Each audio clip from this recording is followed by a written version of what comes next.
পয়গম্বর বলতেছে, আরে সাহাবা, এই কবর থেকে তোমরা আল্লাহ তাআলার কাছে বেশি বেশি করে ফানা চাও।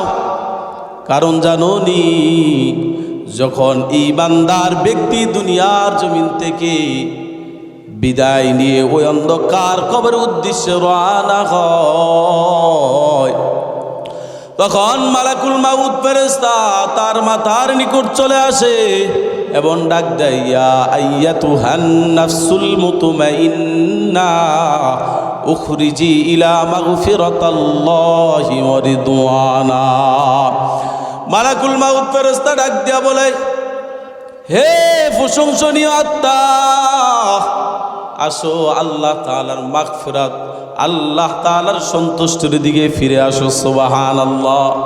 হাদিসের মধ্যে বর্ণনা করা হয়, তার আত্মাটা এমন নরম ভাবে মালাকুল মাউত ফেরেশতার হাতের মধ্যে চলে আসে, যেমন এক গ্লাস পানি যদি আর এক গ্লাসের মধ্যে ঢালে সর্বশেষ যেই ফুটাটা পড়ে, এমন নরম ভাবে মালাকুল মাউত ফেরেশতার হাতের মধ্যে ঈমানদার ব্যক্তির আত্মাটা চলে আসে। সুবহানাল্লাহ।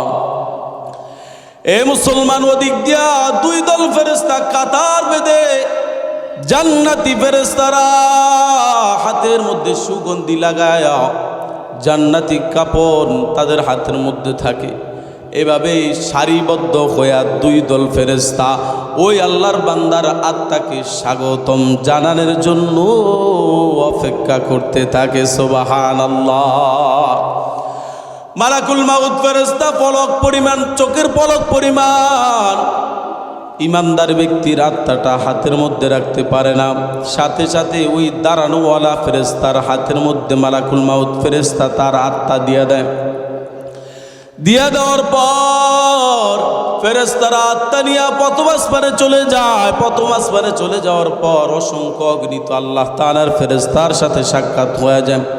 কার আত্মা নিয়ে যাও? ফেরেশতারা আরেক দল ফেরেশতাকে বলতেছে, তোমরা কিভাবে বুঝতা যে এটা আত্মা নিয়ে যাইতেছি? তখন ফেরেশতারা বলে, আমরা এমন সুন্দর একটা সুগন্ধি ঘ্রাণ পাইলাম, যেই ঘ্রাণ আমরা ইতিপূর্বে আর কখনো পাই নাই। সুবহানাল্লাহ। যখন প্রথম আসমানে নিয়ে যায়, প্রথম আসমানের দরজা খুলে দেওয়া হয়। প্রথম আসমানে যে ফেরেশতারা আছে সমস্ত ফেরেশতারা তার আত্মাকে স্বাগতম জানাইতে জানাইতে দ্বিতীয় আসমানে নিয়ে যায়। সুবহানাল্লাহ। দ্বিতীয় আসমান থেকে তৃতীয় আসমান, তৃতীয় আসমান থেকে চতুর্থ আসমান, চতুর্থ আসমান থেকে পঞ্চম আসমান, পঞ্চম আসমান থেকে ষষ্ঠ, ষষ্ঠ আসমান থেকে যখন সপ্তম আসমানে আত্মাকে উঠে নেওয়া হয়, তখন আল্লাহ তাআলা বলে, ও ফেরেশতা, এই আত্মা আর উপর উঠানো লাগবে না, এই বান্দার নামটা আল্লিয়ুনের মধ্যে লিপিবদ্ধ করে দাও। সুবহানাল্লাহ। আল্লিয়ুন এমন জায়গাকে বলা হয় যেখানে জান্নাত ওয়ালাদের আত্মাকে লিপিবদ্ধ করা হবে। আপনি আমি, আপনার আমার দেহটাকে কবরের মধ্যে দাফন করা হয়। এবার আল্লাহ তাআলা ডাক দিয়া বলে, ও ফেরেশতা, যাও যাও, এই আত্মাটাকে তার দেহের মধ্যে রেখে আসো, দেহের মধ্যে ঢুকিয়ে দাও। ঢুকিয়ে দেওয়ার পর দুইজন ফেরেশতা তার কবরের মধ্যে চলে আসে। আসার পর প্রশ্ন করে, মার রব্বুকা ওয়া মান দীনুকা ওয়া মান নাবিয়ুকা, তোমার রব কে, তোমার ধর্ম কি এবং তোমার নবী কে? ওই বান্দা তো ঈমানদার সালেহীন, ওই আল্লাহর বান্দা ফটাফট উত্তর দিয়া দেয়। আল্লাহ তাআলা আসমান থেকে জানায় দেয়, সাদাকানি আবদি, আমার বান্দা সত্য বলছে। ও ফেরেশতা, এই বান্দার কবরের মধ্যে জান্নাতি বিছানা বিছায়া দাও। সুবহানাল্লাহ। জান্নাতি বিছানা বিছায়া দাও, তার কবরের মধ্যে জান্নাতি বিছানা বিছায়া দেওয়া হয়।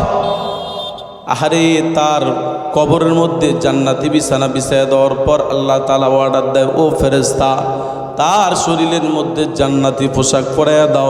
হাদিসের মধ্যে বর্ণনা করা হয়, তার কবরের সাথে জান্নাতের একটা রাস্তা সম্পর্ক করে দেওয়া হয়। সুবহানাল্লাহ। ওই আল্লাহর বান্দা কবরের মধ্যে থেকে থেকে জান্নাতি নাজদামত দেখে। আল্লাহ বলে, গোলাম ঘুমায়া যাও, আমি আল্লাহ তোমাকে জাগ্রত করে দিব। সুবহানাল্লাহ। আর যেই ব্যক্তি বেঈমান মুনাফিক আল্লাহ তাআলার ইবাদত করে না, আল্লাহ তাআলার গোলামি করে না, হাদিসের মধ্যে বর্ণনা করা হয় ওই ব্যক্তি যখন দুনিয়ার জমিন থেকে বিদায় নিয়ে ওই অন্ধকার কবর উদ্দেশ্যে রওনা হয়, ইমানদার ব্যক্তির ন্যায় মালাকুল মাউত তার মাথার নিকট চলে আসে। আসার পর ডাক দেয়, ইয়া আইয়াতুহান নাফসুল খবিস, হে নিকৃষ্ট আত্মা, হে নিকৃষ্ট আত্মা, আল্লাহ তাআলার রাগান্বিত এবং আল্লাহ তাআলার ক্রন্দন এবং আল্লাহ তাআলার জাহান্নামের দিকে ফিরে আসো। তখন ওই আত্মা বের হয় না। হাদিসের মধ্যে বর্ণনা করা হয় তার পা থেকে ফেরেশতারা বাইরান শুরু করে, বাইরেইতে বাইরেইতে একটা পর্যায়ে যখন গলা পর্যন্ত আনে, তার আত্মাটাকে এভাবে সিনে বের করে। হাদিসের মধ্যে বর্ণনা করা হয় নাফরমান ব্যক্তি, মুনাফিক ব্যক্তি এমন কষ্ট পায়, এমন কষ্ট পায় যেমন কাঁচা পায়া আছে না, এর মধ্যে যেমন যদি তার কাটা মারা হয়, যখন বের করা হয় যেমন কষ্ট হয়, তেমনি ভাবে নাফরমান বেঈমান মুনাফিক ব্যক্তির যখন আত্মাকে জান কবজ করা হয় তখন সে তেমন কষ্ট পায়। নাউজুবিল্লাহ। হাদিসের মধ্যে বর্ণনা করা হয় একটা জীবিত ছাগলকে যখন তার চামড়াকে এভাবে টেনে টেনে বের করা হয়, ওই ছাগলটা যেমন কষ্ট পায়, আরে নাফরমান ব্যক্তি এর চাইতে কোটি কোটি গুণ বেশি কষ্ট পায়। নাউজুবিল্লাহ। মালাকুল মাউত ফেরেশতা যখন তার আত্মাকে হাতের মধ্যে নিয়ে আসে, অসংখ্য অগণিত ফেরেশতারা তার আত্মাকে নেওয়ার জন্য জাহান্নামী ফেরেশতা, যাদের চুলগুলা পার নিকট আসে পড়বে, এত লম্বা হবে, যাদের চোখগুলা লাল, যাদের হাতের মধ্যে সালার চট থাকবে, বস্তা থাকবে, ওই আল্লাহর বান্দার আত্মা নিয়ে যখন প্রথম আসমানের উদ্দেশ্যে রওনা হয়, অসংখ্য অগণিত ফেরেশতার সাথে সাক্ষাৎ হয়। ওই ফেরেশতারা ডাক দিয়া বলে, এই আত্মা সরাও, এই আত্মা থেকে দুর্গন্ধ আসতেছে, এই আত্মা থেকে দুর্গন্ধ আসতেছে, এই আত্মা সরাও। তখন আল্লাহ তার আসমান থেকে ঘোষণা করে দেয়, ও ফেরেশতা, এই আত্মাকে আর উপরে উঠানো লাগবে না, একটা কাজ করো, এই বান্দার ঠিকানাটা সিজ্জিনের মধ্যে লিপিবদ্ধ করে দাও। নাউজুবিল্লাহ। সিজ্জিন বলা হয় এমন জায়গা যেখানে জাহান্নামী ব্যক্তিদের আত্মাকে রাখা হয়। হে মুসলমান, যখন তার ঠিকানাটা সিজ্জিনের মধ্যে লিপিবদ্ধ করা হয়, আল্লাহ তাআলা ঘোষণা করে দেয়, ফেরেশতা যাও যাও যাও, তার আত্মাটাকে কবরের মধ্যে দেহটা যেখানে রাখছে সেখানে ঢুকায় দাও। দেহর মধ্যে ঢুকায় দেওয়ার পর যখন ফেরেশতা চলে আসে কবরের মধ্যে, তাহার আসার পর আবার জিজ্ঞাসা করে, মার রব্বুকা ওয়া মান দীনুকা ওয়া মান নাবিয়ুক। ওই আল্লাহর বান্দা ডাক দেয়া বলে, লা আদরি, আমি কিছু জানি না, লা আদরি, আমি কিছু জানি না, আমি কিছু জানি না। আল্লাহ তাআলা আসমান থেকে ঘোষণা করে দেয়, কাযাবানি আবদি, আমার বান্দা মিথ্যা বলেছে। একটা কাজ করো ফেরেশতা, তার কবরের মধ্যে জাহান্নামী বিছানা বিছায়া দাও এবং তার শরীরের মধ্যে জাহান্নামী পোশাক পরাইয়া দাও এবং তার কবরের সাথে জাহান্নামের সম্পর্ক করে দাও। নাউজুবিল্লাহ। পয়গম্বর আরবি সাল্লাল্লাহু আলাইহি ওয়াসাল্লাম ওই কবরের পাশে বৈশা বৈশা এই হাদিসটা বর্ণনা করতেছে, আলহামদুলিমান কদ্দারা খায়রান ওয়া খাবালা, الحمد لمن قدر خيرا وقبالا والشكر لمن سور حسنا وجمالا والشكر لمن سور حسنا وجمالا فرد صمد عن صفة الخلق بريء فرد صمد عن صفة الخلق بريء لله عزالي خلق خلق كمالا لله عزالي خلق خلق كمالا दुनिया में हो दुनिया का तलबगार नहीं हो दुनिया में हो दुनिया का तलबगार नहीं हो बाजार से गुजर हो खरीदार नहीं हो बाजार से गुजर हो खरीदार नहीं हो لا زد ولا ند ولا حد لمولاه لا زد ولا ند ولا حد لمولاه الآن كما كان ولم يلق زوالا الآن كما كان ولم يلق زوالا সকলে দুরুদে ইব্রাহিম পড়ি জবান খুলে আল্লাহুম্মা সাল্লি আলা মুহাম্মাদিন ওয়া আলা আলি মুহাম্মাদ কামা সাল্লাইতা আলা ইব্রাহিম ওয়া আলা আলি ইব্রাহিম ইন্নাকা হামিদুম মাজিদ اللهم بارك على محمد وعلى آل محمد كما باركت على إبراهيم وعلى آل إبراهيم إنك حميد مجيد بلغ العلا بكماله كشف الدجى بجماله حسنة جميع خصاله صلوا عليه وآله محمد में आकर कुफ्र को मिठाया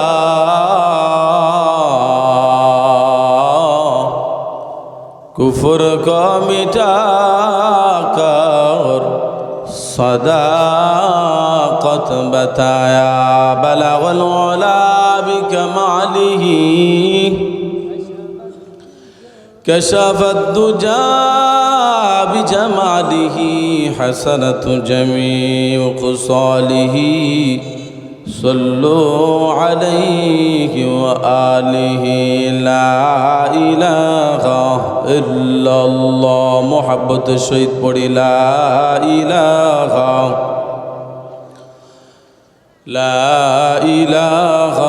इल्लल्लाह ला इलाहा इल्लल्लाह सजदा करब ना गैरुल्लाह सजदा करब इल्लल्लाह ला इलाहा इल्लल्लाह ला इलाहा इल्लल्लाह ला इलाहा इल्लल्लाह मुहम्मदुर रसूलुल्लाह सल्लल्लाहु अलैहि वसल्लम ভুইয়াবাড়ি দরজায় মোহাম্মদিয়া নুরানিয়া হাফিজিয়া মাদ্রাসার উদ্যোগে 2 দিন ব্যাপী তাফসীরুল কুরআন মাহফিলের আজকে শেষ দিনে উপস্থিত রয়েছেন সম্মানিত সভাপতি মুআজ্জিজ উলামায়ে কেরাম, দূর দূরান্ত থেকে আগত আল্লাহ তাআলার আশিকিন জাকিরিন মুহিক্কিন মুরব্বিয়ানে আজম, পদ্মার আলো অবস্থানকারিণী আমার মা ও বোনেরা, ওই মহান আল্লাহ রব্বুল আলমিনের দরবারে লাখ কোটি শুকুর ও সুজুদ, যে মহান আল্লাহ রব্বুল আলমিন আপনাকে আমাকে এই ফিতনা ফাসাদের জমানায় সমস্ত মানব জাতি থেকে যাচাই বাছাই করিয়া দয়াময় স্থান করে আল্লাহ তাআলা আপনাকে আমাকে এই দামি মজলিস, মহামূল্যবান মজলিস, এই মজলিসের মধ্যে বসার মতো সুযোগ করে দিয়েছেন। এই জন্য অন্তরস্থল থেকে রব্বে কারিম আল্লাহ তাআলার দরবারে শুকুর আদায় করি, আলহামদুলিল্লাহ। আরো জোরে আওয়াজ দিয়া বলি আলহামদুলিল্লাহ। মুহতারাম হাজিরিন, আল্লাহ তাআলা অসংখ্য অগণিত শুকুর যে রব্বে কারিম আল্লাহ তাআলা আপনাকে আমাকে সাত জামানার নবী মুহাম্মদুর রাসূলুল্লাহ সাল্লাল্লাহু আলাইহি ওয়াসাল্লামের উম্মত হিসাবে কবুল করেছেন। সুবহানাল্লাহ। আপনাকে আমাকে এমন নবীর উম্মত বানাইছেন যেই নবী এত দামি নবী আলাইহিস সালাতু ওয়াস সালামরা পর্যন্ত আল্লাহ তাআলার কাছে আবেদন করেছেন, আল্লাহ আপনি আমাদেরকে সাত জামানার নবীর উম্মত বানান। সুবহানাল্লাহ। আল্লাহ তাআলা একজন নবীর দোয়া আল্লাহ তাআলা কবুল করেছেন, তিনি হলেন হযরত ঈসা রূহুল্লাহ। সুবহানাল্লাহ। ঈসা আলাইহিস সালাতু ওয়াস সালাম কিয়ামতের আগ মুহূর্তে দুনিয়াতে আগমন করবেন, কিন্তু আগমন করবেন তিনি আমাদের নবীর উম্মত হিসাবে, তিনি দুনিয়াতে আগমন করবেন। সুবহানাল্লাহ। এমন দামি নবীর উম্মত আল্লাহ তাআলা আপনাকে আমাকে কবুল করেছেন দামি নবীর উম্মত হিসাবে, কোনো প্রকার চাওয়া ব্যতীত, কোনো প্রকার প্রার্থনা ব্যতীত। এই জন্য আপনারা খুশি না বাজার? জোর আওয়াজ দিয়ে বলেন খুশি না বাজার? আল্লাহ বলে, গোলাম যখন তুমি আমার নিয়ামত পাইয়া নিয়ামতের শুকর আদায় করবা, আমি আল্লাহ তোমার নিয়ামত বাড়াইয়া দিব। সুবহানাল্লাহ।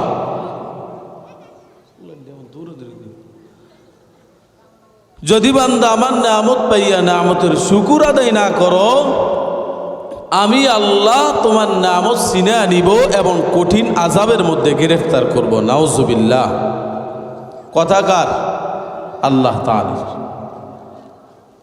দেখেন, বান্দা যদি আল্লাহর নিয়ামত পাইয়া নিয়ামতের শুকর আদায় না করে, তাহলে বান্দার হালতটা কেমন হয়। আর যেই ব্যক্তি আল্লাহ তাআলার নিয়ামত পাইয়া নিয়ামতের শুকর আদায় করে, ওই বান্দার নিয়ামতের হালতটা কেমন হয়, এই সম্পর্কে একটা ঘটনা বলবো। জলিলুল কদর পয়গম্বর হযরতে মূসা আলাইহিস সালাতু ওয়াস সালাম, পয়গম্বরের নাম কি? হযরতে মূসা আলাইহিস সালাতু ওয়াস সালাম।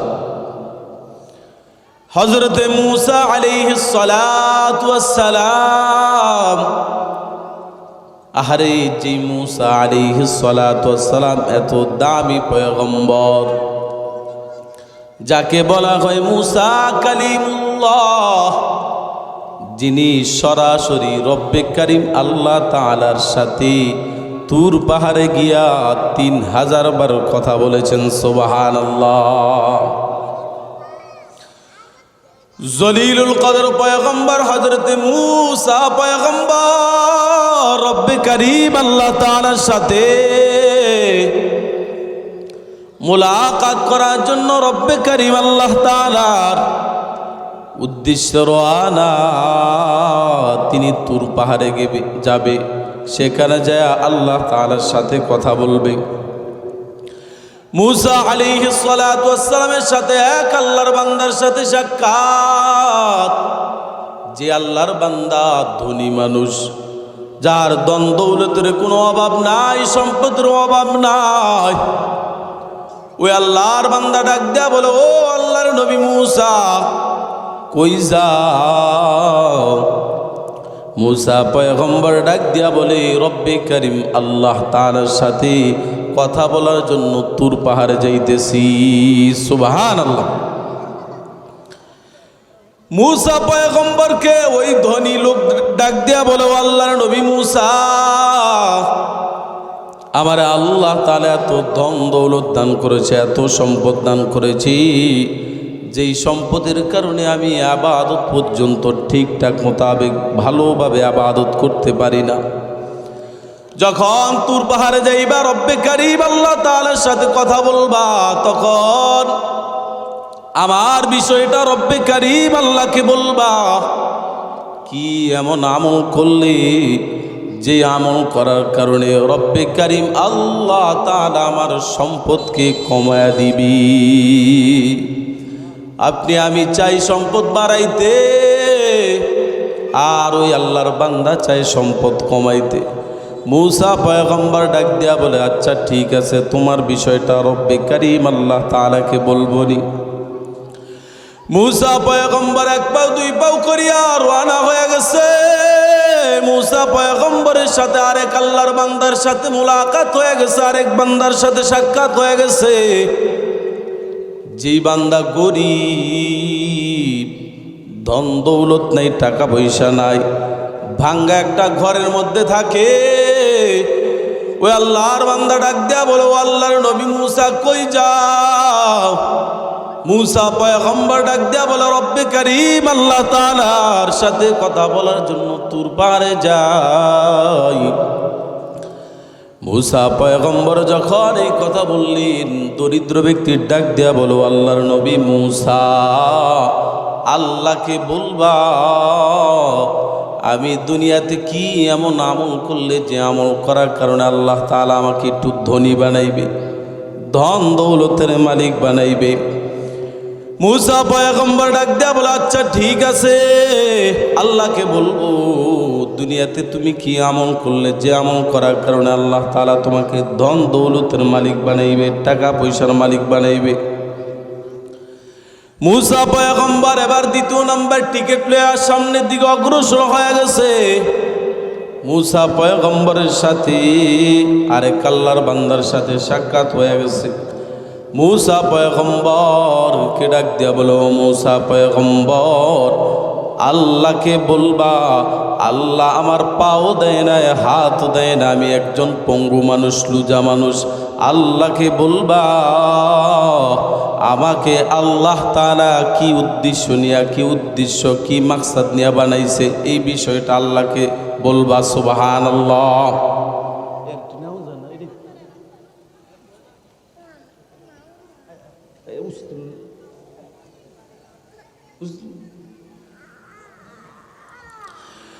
মূসা পয়গম্বর এবার রওনা হয়ে গেছে, তুর পাহাড়ে চলে গেলেন, আল্লাহ তাআলার সাথে কথা বললেন। কথা বলার পর মূসা পয়গম্বর যখন আবার বাড়ির উদ্দেশ্য রওনা হলেন, ওই যেই ব্যক্তির পাও নাই, হাতও নাই, ওই আল্লাহর বান্দা ডাক দিয়া বলো, আল্লাহর নবী মূসা আমার বিষয়টা কি আল্লাহকে বলছো নি? আমারে কি উদ্দেশ্য নিয়ে, কি মাকসাদ নিয়ে বানাইছে? মূসা পয়গম্বর ডাক দিয়া বলো, আল্লাহর বান্দা আল্লাহ তাআলা তোমাকে বানাইছে জাহান্নামের একটা ছিদ্রকে পূর্ণ করার জন্য।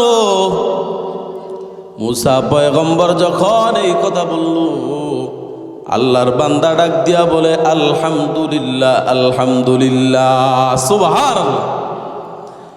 মূসা পয়গম্বর আশ্চর্যিত হয়ে গেল, ব্যাপারটা কি? বান্দাকে বানাইছে আল্লাহ তাআলা জাহান্নামের ছিদ্রকে পূর্ণ করার জন্য। এখন বান্দা এই কথা শুই না কেন আল্লাহ তাআলার শুকর আদায় করলো, ব্যাপার কি? যখন বান্দাকে জিজ্ঞাসা করলো, বান্দা ডাক দিয়া বলে, ও মূসা পয়গম্বর আমি তো মনে করেছি আল্লাহ তাআলা আমাকে অনার্থক বানাইছে, কোনো উদ্দেশ্য ছাড়া বানাইছে। যখন আমি জানতে পারলাম আল্লাহ তাআলা আমাকে আল্লাহ তাআলার উদ্দেশ্যে বানাইছে, এই জন্য আমি পঙ্গু ব্যক্তি আল্লাহ তাআলার শুকর আদায় করলাম, আলহামদুলিল্লাহ। মূসা পয়গম্বর দেখেন ওই আল্লাহর বান্দার দিকে তাকায়, দেখে আস্তে আস্তে তার পাগুলো বের হয়ে গেল, অটোমেটিক ভাবে তার পা খুলে গেল, ওই বান্দার পাগুলো হয়ে গেল, হাত হয়ে গেল। এই জন্য আল্লাহ বলে, গোলাম যখন বান্দা তুমি আমার নামত পাইয়া নামতের শুকর আদায় করবা, আমি আল্লাহ তোমার নামত বাড়াইয়া দিব। সুবহানাল্লাহ। আল্লাহ বলে, লাইন শাকারতুম লাযীদান্নাকুম ওয়া লাইন কাফারতুম ইন্না আযাবি লাশাদীদ।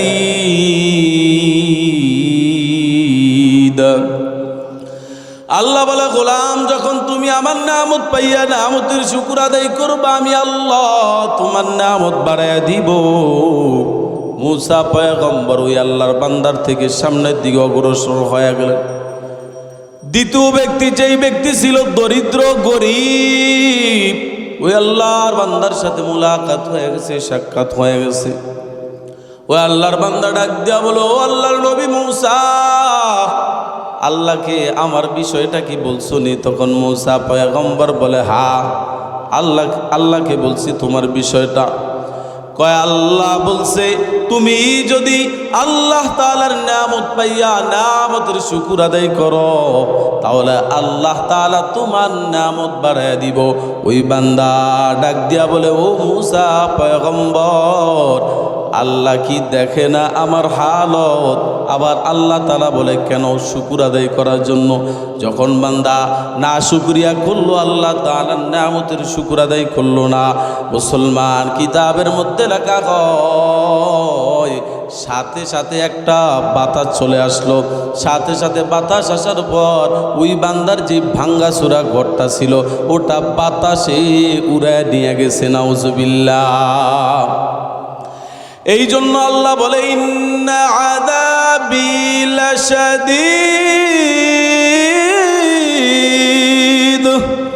আল্লাহ বলে, গোলাম যখন বান্দা আমার নিয়ামত পাইয়া নিয়ামতের শুকর আদায় করবা না, আমি আল্লাহ তোমার থেকে নিয়ামত ছিনিয়ে নিব এবং কঠিন আযাবের মধ্যে গ্রেফতার করব। মূসা কালিমুল্লাহ ওই বান্দার থেকে সামনের দিকে অগ্রসর হলো। এবার প্রথম ব্যক্তির সাথে সাক্ষাৎ, যেই ব্যক্তির দ্বন্দ্ব দৌলতের কোনো অভাব নাই, টাকা পয়সার অভাব নাই, ওই আল্লাহর বান্দাকে আল্লাহর বান্দা ডাক দিয়া বলে, ও মূসা পয়গম্বর, আমার বিষয়টা কি আল্লাহকে বলছনি? মূসা পয়গম্বর ডাক দিয়া বলে, হ্যাঁ তোমার বিষয়টা আল্লাহকে বলছি। আল্লাহ বলছে তুমি আল্লাহ তাআলার নিয়ামতের শুকর বন্ধ করে দেওয়ার জন্য, যদি শুকর বন্ধ করে দাও তাহলে আল্লাহ তাআলা তোমার সম্পদ কমায় দিবে। নাউজুবিল্লাহ। তখন ওই আল্লাহর বান্দা ডাক দিয়া বলো, ও মূসা কালিমুল্লাহ,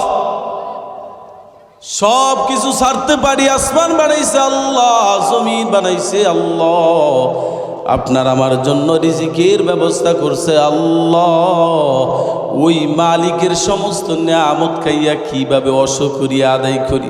এ মূসা, আমার সম্পদ বাড়তে থাকুক, কোনো সমস্যা নাই, কিন্তু আমি আল্লাহ তাআলার নিয়ামতের শুকর আদায় করা বন্ধ করতে পারবো না। সুবহানাল্লাহ। এই জন্য মুসলমান আল্লাহ তাআলার নিয়ামত পাইয়া নিয়ামতের শুকর আদায় করতে হবে। আমি আজকে আপনাদের সম্মুখে ঈমানদার ব্যক্তির মৃত্যু হালতটা কেমন হয় এবং বেঈমান মুনাফিকদের মৃত্যু হালতটা কেমন হবে, এই সম্পর্কে কিছু কথা বলবো।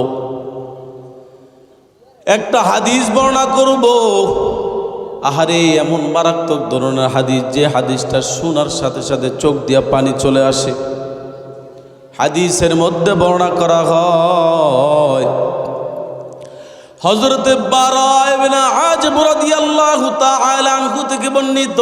বারা ইবনে আযিব রাদিয়াল্লাহু তাআলা আনহু বলেন, খরাজা মা'আন নবী সাল্লাল্লাহু আলাইহি ওয়াসাল্লাম ফি জানাজাতি রাজুলিন মিনাল আনসার। হযরত বারা ইবনে আযিব রাদিয়াল্লাহু তাআলা আনহু বলেন, আমরা মায়ার নবীর সাথে এই এলাকার থেকে অন্য এলাকায় একজন আনসারী সাহাবার জানাজার নামাজের উদ্দেশ্যে রওনা হলাম।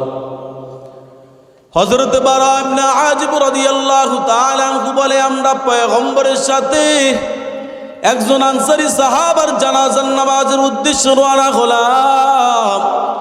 যাইতে যাইতে যাইতে যাইতে একটা পর্যায়ে ওই আনসারী সাহাবার জানাজার নামাজে হাজির হওয়ার আগে ওই আনসারী সাহাবাকে যেই কবরের মধ্যে দাফন করা হবে, সেই কবরের সাথে আমাদের মুলাকাত হয়ে গেছে, সাক্ষাৎ হয়ে গেছে। সাক্ষাৎ হওয়ার পর পয়গম্বর আরবি সাল্লাল্লাহু আলাইহি ওয়াসাল্লাম সেই কবরের কাছে যায় সেখানে বসে গেলেন। ফাজালাসা হাওলাহু সাহাবায়ে কেরাম রাদিয়াল্লাহু তাআলা আনহুরা বলে আমরা মায়ার নবীর সাথে সেখানে বসে গেলাম। পয়গম্বর কোনো কথা বলে না, পয়গম্বরের নিচের দিকে তাকায়া তাকায়া তাকায়া তাকায়া হাতের মধ্যে একটা লাঠি পয়গম্বরের নিচের দিকে তাকায়া তাকায়া এভাবে আঁকাআঁকি করতেছে।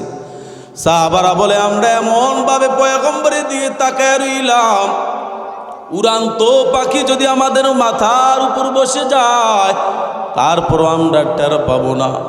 কিছুক্ষণ পরে পয়গম্বর মাথা উঠায়া সাহাবায়ে কেরাম রাদিয়াল্লাহু তাআলা আনহুদেরকে বলে, রে সাহাবা, এই কবর থেকে রব্বে কারীম আল্লাহ তাআলার কাছে বেশি বেশি করে ফানা চাও। সুবহানাল্লাহ। পয়গম্বর বলেন, এ সাহাবা, এই কবর থেকে তোমরা বেশি বেশি করে রব্বে কারীম আল্লাহ তাআলার কাছে ফানা চাও, কারণ জানোনি এই কবর প্রত্যেক দিন আপনাকে আমাকে আর ডাকে, 5 বার করে প্রত্যেক দিন ডাকে আর বলে, আনা বাইতুত তুরাব, আমি হলাম মাটির ঘর, আমার কাছে আসার আগে সাবধান। আনা বাইতুল ওয়াহদা, আমি হলাম একাকির ঘর, আমার কাছে আসার আগে সাবধান। আনা বাইতুল কুরবা, আনা বাইতুল ওয়াহদা, আনা বাইতুত তুরাব, আমি হলাম পোকামাকড়ের গর্ত, আমার কাছে আসার আগে সাবধান। আমি হলাম অন্ধকার গর্ত, আমার কাছে আসার আগে সাবধান। হাদিসের মধ্যে বর্ণনা করা হয়, বান্দা যখন গুনাহ নিয়া ওই অন্ধকার কবরের দিকে রওনা হয়, 2 পাশের দিকে মাটি এমন জোরে চাপ মারবে, এক পাশের হাড্ডিগুলো আরেক পাশে ঢুকে ফেলবে। নাউজুবিল্লাহ।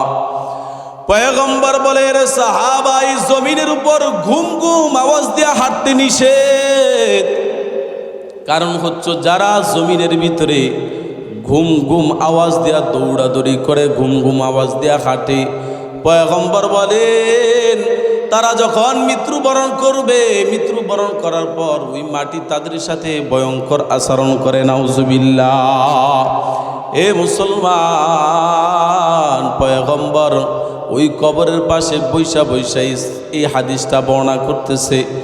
পয়গম্বর বলতেছে, রে সাহাবা, এই কবর থেকে তোমরা আল্লাহ তাআলার কাছে বেশি বেশি করে ফানা চাও, কারণ জানোনি যখন ঈমানদার ব্যক্তি দুনিয়ার জমিন থেকে বিদায় নিয়ে ওই অন্ধকার কবরের উদ্দেশ্যে রওনা হয়, তখন মালাকুল মাউত ফেরেশতা তার মাথার নিকট চলে আসে এবং ডাক দেয়, ইয়া আইয়াতুহান নাফসুল মুতমাইন্না উখরিজি ইলা মাগফিরাতাল্লাহি ওয়া রিদওয়ানা। মালাকুল মাউত ফেরেশতা ডাক দিয়া বলে, হে প্রশংসনীয় আত্মা, আসো আল্লাহ তাআলার মাগফিরাত, আল্লাহ তাআলার সন্তুষ্টির দিকে ফিরে আসো। সুবহানাল্লাহ। হাদিসের মধ্যে বর্ণনা করা হয়, তার আত্মাটা এমন নরম ভাবে মালাকুল মাউত ফেরেশতার হাতের মধ্যে চলে আসে, যেমন 1 গ্লাস পানি যদি আরেক গ্লাসের মধ্যে ঢালে সর্বশেষ যেই ফুটাটা পড়ে, এমন নরম ভাবে মালাকুল মাউত ফেরেশতার হাতের মধ্যে ঈমানদার ব্যক্তির আত্মাটা চলে আসে। সুবহানাল্লাহ। এ মুসলমান, ওদিক দিয়া 2 দল ফেরেশতা কাতার বেঁধে, জান্নাতি ফেরেশতারা হাতের মধ্যে সুগন্ধি লাগায়া, জান্নাতি কাপড় তাদের হাতের মধ্যে থাকে। এভাবে সারিবদ্ধ হইয়া 2 দল ফেরেশতা ওই আল্লাহর বান্দার আত্মাকে স্বাগতম জানানোর জন্য অপেক্ষা করতে থাকে। সুবহানাল্লাহ। মালাকুল মাউত ফেরেশতা পলক পরিমাণ, চোখের পলক পরিমাণ ইমানদার ব্যক্তির আত্মাটা হাতের মধ্যে রাখতে পারে না। সাথে সাথে ওই দাঁড়ানোওয়ালা ফেরেশতার হাতের মধ্যে মালাকুল মাউত ফেরেশতা তার আত্মা দিয়ে দেয়। দিয়ে দেওয়ার পর ফেরেশতারা আত্মা নিয়ে প্রথম আসমানে চলে যায়। প্রথম আসমানে চলে যাওয়ার পর অসংখ্য অগণিত আল্লাহ তাআলার ফেরেশতার সাথে সাক্ষাৎ হয়ে যায়। কার আত্মা নিয়ে যাও? ফেরেশতারা আরেক দল ফেরেশতাকে বলতেছে, তোমরা কিভাবে বুঝতা যে এটা আত্মা নিয়ে যাইতেছি? তখন ফেরেশতারা বলে, আমরা এমন সুন্দর একটা সুগন্ধি ঘ্রাণ পাইলাম, যেই ঘ্রাণ আমরা ইতিপূর্বে আর কখনো পাই নাই। সুবহানাল্লাহ। যখন প্রথম আসমানে নিয়ে যায়, প্রথম আসমানে দরজা খুলে দেওয়া হয়। প্রথম আসমানে যে ফেরেশতারা আছে, সমস্ত ফেরেশতারা তার আত্মাকে স্বাগতম জানাইতে জানাইতে দ্বিতীয় আসমানে নিয়ে যায়। সুবহানাল্লাহ। দ্বিতীয় আসমান থেকে তৃতীয় আসমান, তৃতীয় আসমান থেকে চতুর্থ আসমান, চতুর্থ আসমান থেকে পঞ্চম আসমান, পঞ্চম আসমান থেকে ষষ্ঠ, ষষ্ঠ আসমান থেকে যখন সপ্তম আসমানে আত্মাকে উঠে নেওয়া হয়, তখন আল্লাহ তাআলা বলে, ও ফেরেশতা, এই আত্মা আর উপর উঠানো লাগবে না, এই বান্দার নামটা আল্লিয়ুনের মধ্যে লিপিবদ্ধ করে দাও। সুবহানাল্লাহ। আল্লিয়ুন এমন জায়গাকে বলা হয় যেখানে জান্নাত ওয়ালাদের আত্মাকে লিপিবদ্ধ করা হবে। আপনি আমি, আপনার আমার দেহটাকে কবরের মধ্যে দাফন করা হয়। এবার আল্লাহ তাআলা ডাক দিয়া বলে, ও ফেরেশতা, যাও যাও, এই আত্মাটাকে তার দেহের মধ্যে রেখে আসো, দেহের মধ্যে ঢুকিয়ে দাও। ঢুকিয়ে দেওয়ার পর দুইজন ফেরেশতা তার কবরের মধ্যে চলে আসে। আসার পর প্রশ্ন করে, মার রব্বুকা ওয়া মান দীনুকা ওয়া মান নাবিয়ুকা, তোমার রব কে, তোমার ধর্ম কি, এবং তোমার নবী কে? ওই বান্দা তো ইমানদার সালেহীন। ওই আল্লাহর বান্দা ফটাফট উত্তর দিয়া দেয়, আল্লাহ তাআলা আসমান থেকে জানায় দেয়, সাদাকানি আবদি, আমার বান্দা সত্য বলছে। ও ফেরেশতা, এই বান্দার কবরের মধ্যে জান্নাতি বিছানা বিছায়া দাও। সুবহানাল্লাহ। জান্নাতি বিছানা বিছায়া দাও, তার কবরের মধ্যে জান্নাতি বিছানা বিছায়া দেওয়া হয়। আরে তার কবরের মধ্যে জান্নাতি বিছানা বিছায়া দেওয়ার পর আল্লাহ তাআলা অর্ডার দেয়, ও ফেরেশতা, তার শরীরের মধ্যে জান্নাতি পোশাক পরাইয়া দাও। হাদিসের মধ্যে বর্ণনা করা হয়, তার কবরের সাথে জান্নাতের একটা রাস্তা সম্পর্ক করে দেওয়া হয়। সুবহানাল্লাহ। ওই আল্লাহর বান্দা কবরের মধ্যে থেকে থেকে জান্নাতি নাজদামত দেখে। আল্লাহ বলে, গোলাম ঘুমায়া যাও, আমি আল্লাহ তোমাকে জাগ্রত করে দিব। সুবহানাল্লাহ। আর যেই ব্যক্তি বেঈমান মুনাফিক আল্লাহ তাআলার ইবাদত করে না, আল্লাহ তাআলার গোলামি করে না, হাদিসের মধ্যে বর্ণনা করা হয়, ওই ব্যক্তি যখন দুনিয়ার জমিন থেকে বিদায় নিয়ে ওই অন্ধকার কবর উদ্দেশ্যে রওনা হয়, ইমানদার ব্যক্তির ন্যায় মালাকুল মাউত তার মাথার নিকট চলে আসে। আসার পর ডাক দেয়, ইয়া আইয়াতুহান নাফসুল খবিস, হে নিকৃষ্ট আত্মা, হে নিকৃষ্ট আত্মা, আল্লাহ তাআলার রাগান্বিত এবং আল্লাহ তাআলার ক্রন্দন এবং আল্লাহ তাআলা জাহান্নামের দিকে ফিরে আসো। তখন ওই আত্মা বের হয় না। হাদিসের মধ্যে বর্ণনা করা হয়, তার পা থেকে ফেরেশতারা বাইরান শুরু করে, বাইরাইতে বাইরাইতে একটা পর্যায়ে যখন গলা পর্যন্ত আনে, তার আত্মাটাকে এভাবে সিনে বের করে। হাদিসের মধ্যে বর্ণনা করা হয়, নাফরমান ব্যক্তি, মুনাফিক ব্যক্তি এমন কষ্ট পায়, এমন কষ্ট পায়, যেমন কাঁচা পায়া আছে না, এর মধ্যে যেমন যদি তার কাটা মারা হয়, যখন বের করা হয় যেমন কষ্ট হয়, তেমনি ভাবে নাফরমান বেঈমান মুনাফিক ব্যক্তির যখন আত্মাকে জান কবজ করা হয়, তখন সে তেমন কষ্ট পায়। নাউজুবিল্লাহ।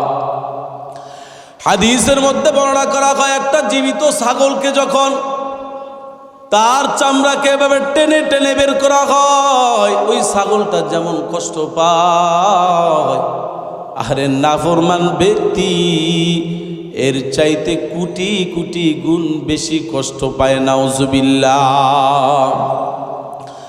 মালাকুল মাউত ফেরেশতা যখন তার আত্মাকে হাতের মধ্যে নিয়ে আসে, অসংখ্য অগণিত ফেরেশতারা তার আত্মাকে নেওয়ার জন্য জাহান্নামী ফেরেশতা, যাদের চুলগুলা পার নিকট আসে পড়বে, এত লম্বা হবে, যাদের চোখগুলা লাল, যাদের হাতের মধ্যে সালার চট থাকবে, বস্তা থাকবে, ওই আল্লাহর বান্দার আত্মা নিয়ে যখন প্রথম আসমানের উদ্দেশ্য রওনা হয়, অসংখ্য অগণিত ফেরেশতার সাথে সাক্ষাৎ হয়।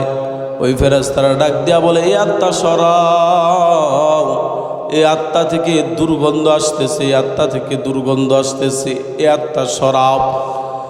তখন আল্লাহ তার আসমান থেকে ঘোষণা করে দেয়, ও ফেরেশতা, এই আত্মাকে আর উপরে উঠানো লাগবে না, একটা কাজ করো, এই বান্দার ঠিকানাটা সিজ্জিনের মধ্যে লিপিবদ্ধ করে দাও। নাউজুবিল্লাহ।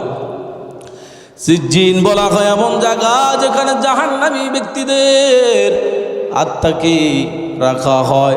এ মুসলমান, যখন তার ঠিকানাটা সিজ্জিনের মধ্যে লিপিবদ্ধ করা হয়, আল্লাহ তাআলা ঘোষণা করে দেয়, ফেরেশতা যাও যাও যাও, তার আত্মাটাকে কবরের মধ্যে দেহটা যেখানে রাখছে সেখানে ঢুকায় দাও। দেহর মধ্যে ঢুকায় দেওয়ার পর যখন ফেরেশতা চলে আসে কবরের মধ্যে, তাহার আসার পর আবার জিজ্ঞাসা করে, মার রব্বুকা ওয়া মান দীনুকা ওয়া মান নাবিয়ুক।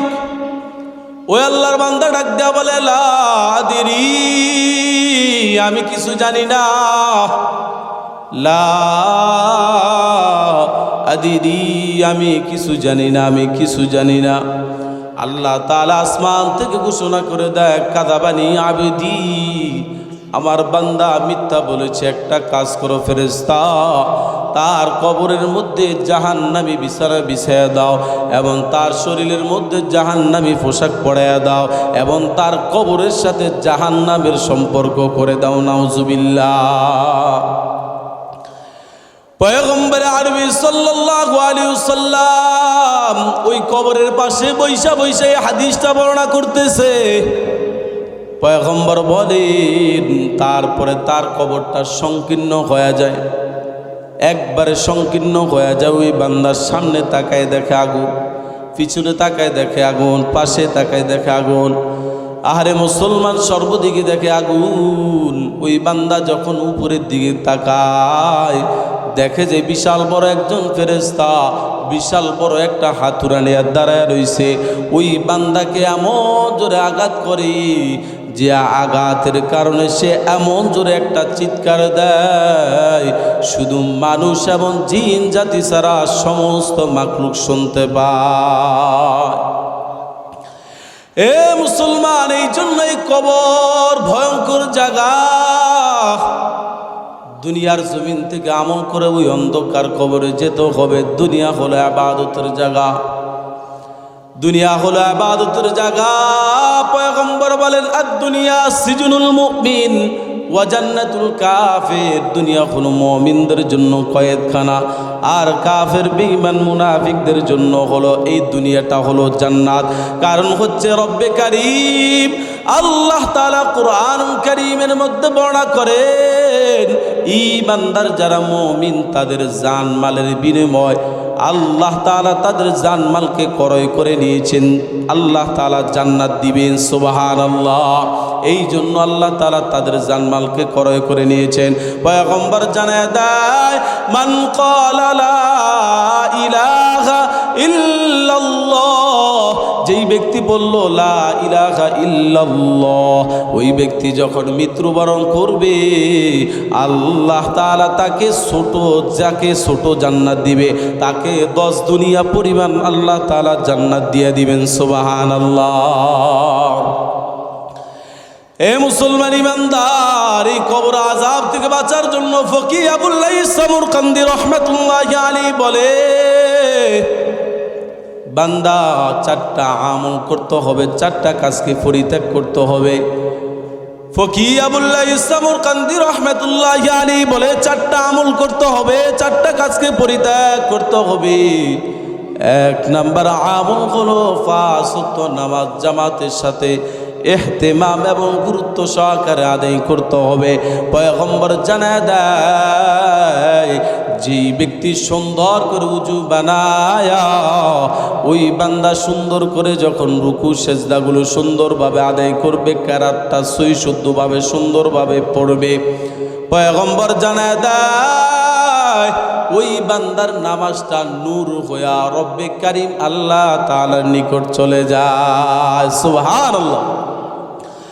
আর যে ব্যক্তি সুন্দরভাবে নামাজ পড়ে না, রুকু সেজদা সই সুন্দরভাবে আদায় করে না, ওই ব্যক্তির নামাজটা কালো কাপড় পেঁচায়া তার মুখের মধ্যে নিক্ষেপ করা হয়। ওই নামাজ ডাক দিয়া বলে, গোলাম তুমি যেমন আমাকে হেফাজত করলা না, আল্লাহ তাআলাও তোমাকে হেফাজত করবে না। নাউজুবিল্লাহ। এ মুসলমান, ফকি আবুল্লাহ সামরকান্দি রাহমাতুল্লাহি আলাইহি বলে 5 ওয়াক্ত নামাজ ইহতিমাম এবং গুরুত্ব সহকারে আদায় করা। আল্লাহ তাআলা বলেন, ইন্না সলাতা তানহা আনিল ফাহশাই ওয়াল মুনকার, নিশ্চয় নামাজ সমস্ত ফাহিশা অশ্লীল কাজ থেকে বান্দাকে হেফাজত করে। সুবহানাল্লাহ। আজকে আপনি আমি নামাজ পড়ি, নামাজের মধ্যে রব্বে কারিম আল্লাহ তাআলার সাথে সম্পর্ক নাই, নামাজ পড়ি, নামাজের মধ্যে কোনো গুরুত্ব নাই, ইহতিমাম নাই, যার ফলে আজকে নামাজ আপনাকে আমাকে আজকে গুনার কাছ থেকে বিরত রাখে না। পয়গম্বর আরবি সাল্লাল্লাহু আলাইহি ওয়াসাল্লামের একজন সাহাবা হযরতে আলী রাদিয়াল্লাহু তাআলা আনহুর ঘটনা কিতাবের মধ্যে উল্লেখ করেন। তিনি যুদ্ধের ময়দানে চলে গেলেন, পায়ের মধ্যে বর্ষা ঢুকে যায়, নামাজের ওয়াক্ত হয়ে গেছে। আলী রাদিয়াল্লাহু তাআলা আনহুর পা থেকে বর্ষা বের করে ফেলা হয়েছে। সাহাবায়ে কেরাম রাদিয়াল্লাহু তাআলা আনহুরা আলীকে বলা হলো, আলী তুমি যখন নামাজের মধ্যে দাঁড়াইছো তখন আমরা তোমার পা থেকে বর্ষা খুলে ফেলেছি। আলী ডাক দিয়া বলে, ও পয়গম্বরের সাহাবা, আল্লাহর কসমকে বলি, যখন তোমরা আমার পা থেকে বর্ষা বের করছো, একটা পিঁপড়া কামড় দিলে যেমন ব্যথা অনুভব হয়, সেই পরিমাণ ব্যথাও আমি আলী অনুভব করি না। সুবহানাল্লাহ। কেমনভাবে নামাজ পড়ছে। আর আজকে আপনার আমার নামাজের কি হালত, দুনিয়াবি চিন্তা, দুনিয়াবি ভাবনা নামাজের মধ্যে। কথা বলেন ঠিক না ঠিক? ফকি আবুল্লাহ সামরকান্দি রাহমাতুল্লাহি আলাইহি বলে, যদি বান্দা 5 ওয়াক্ত নামাজ ইহতিমাম এবং গুরুত্ব সহকারে আদায় করো, তাহলে কবর আযাব থেকে বাঁচতে পারবা। হে মুসলমান, 2 নম্বর আমল হলো কোরআন কারীম বেশি বেশি করে তেলাওয়াত করা। ফকি আবুল্লাহ সামরকান্দি রাহমাতুল্লাহি আলাইহি বলে, 2 নম্বর আমল হলো কোরআনুল কারীম বেশি বেশি করে তেলাওয়াত করা। কারণ হচ্ছে এই কোরআনুল কারীম আপনি আমি যদি তেলাওয়াত করি, তাহলে আল্লাহ তাআলা আপনার অন্তরকে আমার অন্তরকে নূরান্বিত করে দিবেন। সুবহানাল্লাহ। পয়গম্বর জানায় দেয়, যে ব্যক্তি কোরআনুল কারীম তেলাওয়াত করলো, একটা হরফ পড়লো, একটা হরফের বিনিময় আল্লাহ তাআলা ওই বান্দার আমল নামায় 10টা নেকি লিখে দিবেন। সুবহানাল্লাহ। পয়গম্বর বলেন, আলিফ লাম মিম। আমি এই কথা বলি না 3টা হরফ, একটা হরফ না, বরঞ্চ 3টা হরফ পড়ার কারণে আল্লাহ তাআলা বান্দার আমল নামায় 30 নেকি লিখে দেন। সুবহানাল্লাহ। ফকি আবুল্লাহ সামরকান্দি রাহমাতুল্লাহি আলাইহি বলেন, এই কবর থেকে যদি বাঁচতে চাও তাহলে 4টা কাজ করতে হবে এবং 4টা কাজকে পরিত্যাগ করতে হবে। 1 নাম্বার হলো 5 ওয়াক্ত নামাজ ইহতিমাম এবং গুরুত্ব সহকারে আদায় করতে হবে। 2 নাম্বার হলো কোরআনুল কারীম বেশি বেশি করে তেলাওয়াত করতে হবে। এ মুসলমান, এই কোরআনুল কারীম এবং কোরআন, যে কোরআনুল কারীমের মধ্যে কোনো ভুল নাই, কোনো ত্রুটি নেই, অবকাশ নাই। আল্লাহ বলে, হুদাল্লিল মুত্তাকিন, মুত্তাকিন ব্যক্তিদের জন্য এই কালামুল্লাহটা হলো হেদায়াত। সুবহানাল্লাহ। হযরত আবু বকর রাদিয়াল্লাহু তাআলা আনহু ইসলামের প্রথম যুগে বারিন্দায় বৈশা বৈশা কোরআনুল কারীম তেলাওয়াত করত। মক্কার কাফের বেঈমান মুনাফিকরা দূর থেকে তেলাওয়াত শুনতো, দেখতো যে এত মজার তেলাওয়াত। কিছু মানুষ আবু বকরের সামনে দাঁড়ায় দাঁড়ায় এভাবে কোরআনুল কারীমের তেলাওয়াত শুনতো। একটা পর্যায়ে ওই বান্দাগুলা চোখের পানি মুইসা মুইসা তাদের বাড়ির মধ্যে যাইতো। সুবহানাল্লাহ। কারণ হচ্ছে এই কোরআন এমন একটা গ্রন্থ, এমন একটা কিতাব, শক্ত দিলওয়ালা ব্যক্তিও যদি এই কোরআনুল কারীম পড়ে, এই কোরআনুল কারীম পড়ার জন্য চেষ্টা করে, ওই শক্ত দিলওয়ালা ব্যক্তির অন্তর মোমের মতো গইলা যায়। সুবহানাল্লাহ। তাহলে ২ নাম্বার হলো কোরআনুল কারীম তেলাওয়াত করা, ৩ নাম্বার হলো সদকা করা। পয়গম্বর বলেন as-সাদাকাতু তারাদ্দুল বালা, সদকা করার দ্বারা বান্দা সমস্ত বিপদ আপদ থেকে হেফাজত থাকে।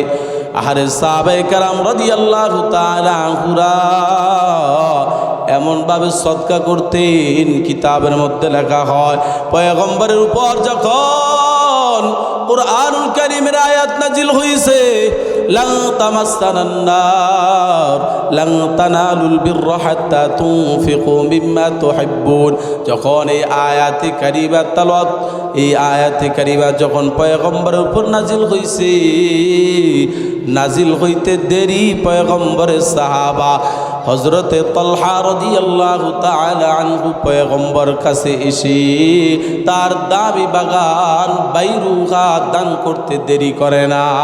সুবহানাল্লাহ। পয়গম্বরের কাছে এসে বলে, ইয়া রাসূলুল্লাহ, ইয়া হাবিবাল্লাহ, গতকালকে আপনার উপর একটা আয়াত নাজিল হয়েছে, যে আয়াতের মধ্যে বলা হয়েছে তুমি ততক্ষণ পর্যন্ত পরিপূর্ণভাবে সফলকাম হতে পারবা না যতক্ষণ পর্যন্ত তোমার প্রিয় জিনিস আল্লাহর রাস্তায় খরচ না করবা। আমার কাছে সবচাইতে দামি বাগান হলো বাইরুহা। এই মুহূর্তে আমি পয়গম্বরের জন্য আমি সদকা করে দিলাম। সুবহানাল্লাহ। কেমন ছিলেন সাহাবায়ে কেরাম রাদিয়াল্লাহু তাআলা আনহুরা? এ মুসলমান, বলতেছিলাম কবর আযাব থেকে বাঁচার জন্য ১ নম্বর আমল হলো ৫ ওয়াক্ত নামাজ ইহতিমাম এবং গুরুত্ব সহকারে আদায় করা। ২ নম্বর হলো কোরআনুল কারীম তেলাওয়াত করা। ৩ নম্বর হলো বেশি বেশি করে সদকা করা। ৪ নম্বর হলো মাওলা পাকের বেশি বেশি করে জিকির করা। সুবহানাল্লাহ। আল্লাহ বলেন, ইয়া আইয়ুহাল্লাযীনা আমানু যকুরুল্লাহা যিকরান কাসীরা ওয়া সাব্বিহুহু বুকরাতান ওয়া আসীলা।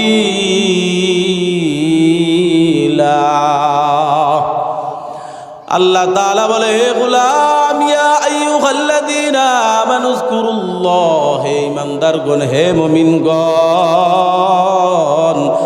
আমানু যকুরুল্লাহ যিকরান কাসীরা, তোমরা অধিক পরিমাণে আমার মালিকের জিকির করো, বিশেষ করে সকাল সন্ধ্যায় আমার মালিকের তাসবিহগুলা পাঠ করো। হাদিসের মধ্যে বর্ণনা করা হয়, কিয়ামতের ময়দানে সবচাইতে বেশি আমল নিয়া ওই আল্লাহর বান্দা উঠবে, যেই বান্দা দুনিয়ার জমিনে হাঁটতে চলতে সর্বহালতে মাওলা পাকের জিকির করেছে। সুবহানাল্লাহ। পয়গম্বর আরবি সাল্লাল্লাহু আলাইহি ওয়াসাল্লাম হাদিসের মধ্যে বর্ণনা করা হয়, যেই বান্দা প্রত্যেক নামাজের পরে সুবহানাল্লাহ 33 বার, আলহামদুলিল্লাহ 33 বার, আল্লাহু আকবার 34 বার পড়বে, পয়গম্বর জানায় দেয় ওই বান্দার গুনাহ যদি সাগরের ফেনা পরিমাণ হয়, তারপরও আমার মালিক ওই বান্দার গুনাহগুলো ক্ষমা করে দেন। সুবহানাল্লাহ। পয়গম্বর আরবি সাল্লাল্লাহু আলাইহি ওয়াসাল্লাম জানায়া দেয়, যখন কিয়ামতের ময়দান কায়েম হয়ে যাবে, আল্লাহ তাআলা কিয়ামতের ময়দানে এক আল্লাহর বান্দাকে ডাকবে। ডাকার পর আল্লাহর বান্দার হাতের মধ্যে 99টা দপ্তর দিবে। একটা নয়, দুইটা নয়, 99টা দপ্তর দিবে। দপ্তর দেওয়ার পর আল্লাহর বান্দাকে ডাক দিয়া বলা হয়, হে আল্লাহর বান্দা, তুমি কি এই গুনাহগুলো করছো নি? তখন আল্লাহর বান্দা ডাক দিয়ে বলবে, হ্যাঁ আমি সবগুলা গুনাহ করছি ও মালিক, আমি সবগুলা গুনাহ করছি। আল্লাহ ডাক দিয়া বলবে, আমার ফেরেশতারা কি তোমার উপর কোনো প্রকার জুলুম করছে, অত্যাচার করছে? কয় না না, কোনো প্রকার জুলুম করে নাই, অত্যাচার করে নাই। ও মালিক আল্লাহ, আমি সবগুলা গুনাহ করছি। তখন আল্লাহ তাআলা বলবে, এ গোলাম, তোমার উপর আজকে কোনো প্রকার জুলুম করা হবে না, অত্যাচার করা হবে না। আহারে গোলাম, তোমার পক্ষ থেকে আমার কাছে একটা আমল আছে। সুবহানাল্লাহ, তোমার পক্ষ থেকে আমার একটা আমল আছে আমার কাছে।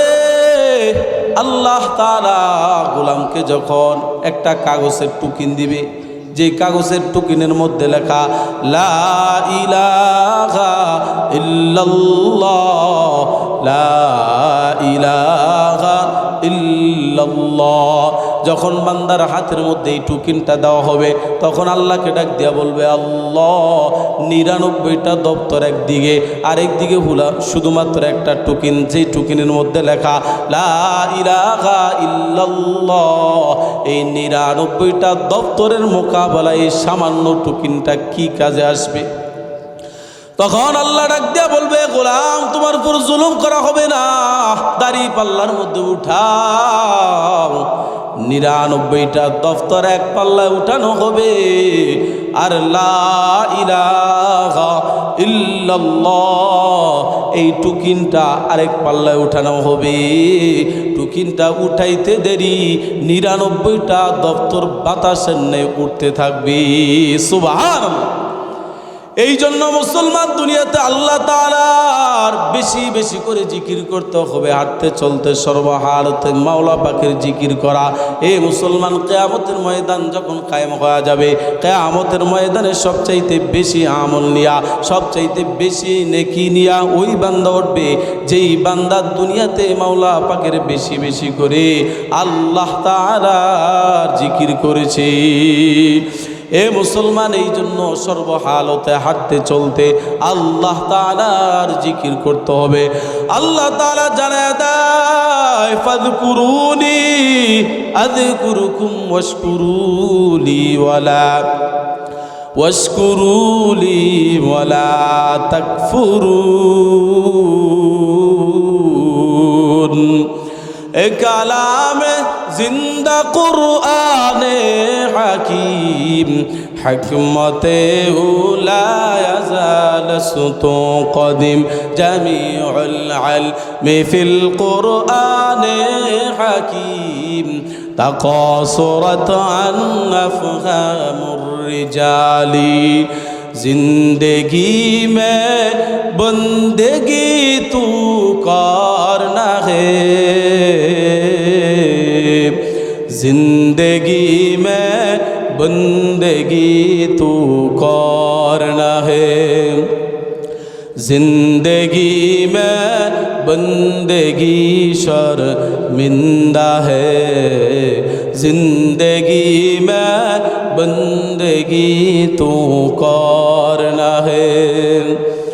आयते हम कुछ न कुछ खरीदने को, आयते हम कुछ न कुछ खरीदने को, जैसे हो रोशन मेरे क़ल्बो रूह, वरना कोई चारा तो नहीं जा रहा है, वरना कोई चारा तो नहीं जा रहा है। जिंदगी में बंदगी शर्मिंदा है, जिंदगी में बंदगी शर्मिंदा है। दुनिया में हो दुनिया का तलबगार ना हो, बाजार से गुजर खरीदार ना हो। ये दुनिया एक मिसल कागज फूल है, ये दुनिया एक मिसल कागज फूल है। जिंदगी में बंदगी तू करना है